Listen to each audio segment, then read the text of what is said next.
Hey ho, Radical Jack here. Um, yeah, what can I say? Part four of six, perhaps. We see how we're going. Phone call came through in the last one, part three, only 7 minutes. So yeah, it just got cut off there. Um, yeah, so let's see, where can we pick up? Yeah, it was. I don't know where exactly I left off. Perhaps gone off on tangents during the process of three different vids. Okay, so anyway, we're here, and this is part four. You know, uh, so yeah, it's going to be interesting anyway. To continue observing oneself in relation to the relapse and the pitfalls, the rabbit holes, the trust, the faith, and the strength, the will. The discipline. Certainly, I could say there was an aspect of me which almost was thinking, I need to start again. And then I thought, well, not really. No, I mean, I'm in it. This is my reality. Um, Certainly, this is something I could do every once a year, every spring, coming around the new moon, the first new moon of February. I could do this. I could take on this kind of fast and experience at abstinence, and do that for 3 months of the year. I've always thought that the summertime, as you heard me mention before, is a time for you know salads and fruits and technically there's more. There should be anyway. At least in the British Isles, including Ireland. We don't get a great deal of sun, but hopefully we get enough sun. Some summers are better than others, and yeah, this definitely means less food, you know, because we get a lot of energy from the sun, and certainly then maybe the more food could be more fruits, Now, some people might not have a problem with eating fruits out of season, as you've heard me. I've mentioned plenty of times where I have a problem with it. Yeah, there's no doubt about it. And right or wrong in your eyes, I'm building on something where I think it's important in the steps that we make, the small steps, in the small ways that we can make a difference. So, as I said, buying food out of season is equal to, an unnecessary amount of trucks and oil and energy that's used to get that stuff to us, which generally speaking doesn't taste like it ought to, because it's been radiated, sprayed with all sorts of chemicals, and packaged in a way that's it's designed to get there and look the part more than taste the part. For the consumer, the buyer, and we as long as we're buying these things. So the mere practice of not buying something, basically means something, equal to how the supply and demand chain works. So as long as we keep buying that stuff on the shelves, it's gonna keep appearing, and things aren't necessarily tasting as good as they used to. There's certainly plenty of reasons for this, in relation to the extra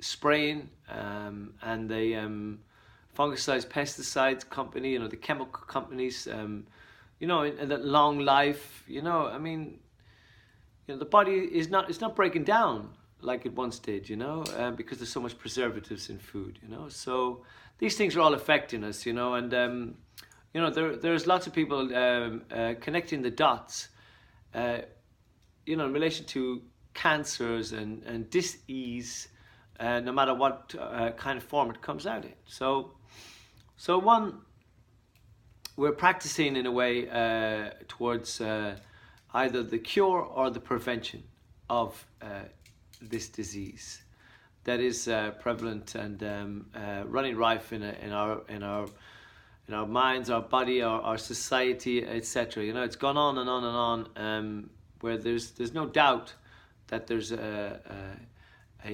connection, you know, to the food that we eat. So now, ultimately, wouldn't it be nice that we head in a direction which brings us back close to Mother Nature for all the benefits that it has? You know, not to mention, you know, just the mere planting and growing of certain things. You know, whether it be just a plant. You know, when a plant flowers, or you know, when you put something in the ground, be it food or something else. You know, some people get off on growing their weed or whatever, you know, but like at the end of the day, there's something spectacular, something special. It takes place in the watering and the attention and intention that you give these things, you know. It can be very healing, you know.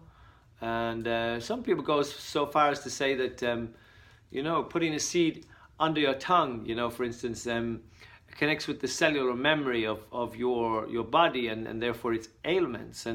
And often that when that connection is made and working with the moon and the cycles and bringing all the potential energy that you can, you know, from it being organic and a good, well sourced, and to the kind of environment that you're growing this in, it's all potentially beneficial, you know. But connecting the seed with your saliva and your memory, the memory of your body. You know, people say potentially, you know, what happens is the plant itself then will grow according to your needs. And since we're all, you know, dying, so as to speak, you know, from different ailments and different disease, then yeah, you know, you can see the potentiality in that, you know, and you know, maybe it's part and parcel of the, you know, this and the intention and the imagination. You know, there's not a lot of things can prove or measure some of the things that people believe in, you know. But I would like to you know, I don't know, stipulate on, you know, something that is harmful and something that is not harmful. I certainly think that there's no harm in you know, imagining such things, you know, and if that imagination itself is the bridge towards, you know, even the obvious things such as what we do know in relation to the placebo, you know. People that believe they have been given medicine often heal because they believe you know, this is how the body works. So there's no harm done. On the downside or the opposite to that, you know, somebody believing in something which is has been built through tradition or whatever the case may be, that's detrimental to the growth of a child, even never mind your vegetables and the food that we consume. You know, it could be a dogma or a conditioning, you know, you know, a type of religion that's really brutal and aggressive, and you know, where somebody has to you know, perform a rite, or a child has no rights in relation to whether they're you know, cut or whatever the case may be in relation to some of the things that happen in the name of religion. So, you know, and I mean, you know, I'm not trying to say this right or wrong, whether it's circumcision or whatever the case may be. I was circumcised, don't know why, but I was, and I was brought up in a Catholic home, you know, so there might have been a medical reason for that. But, you know,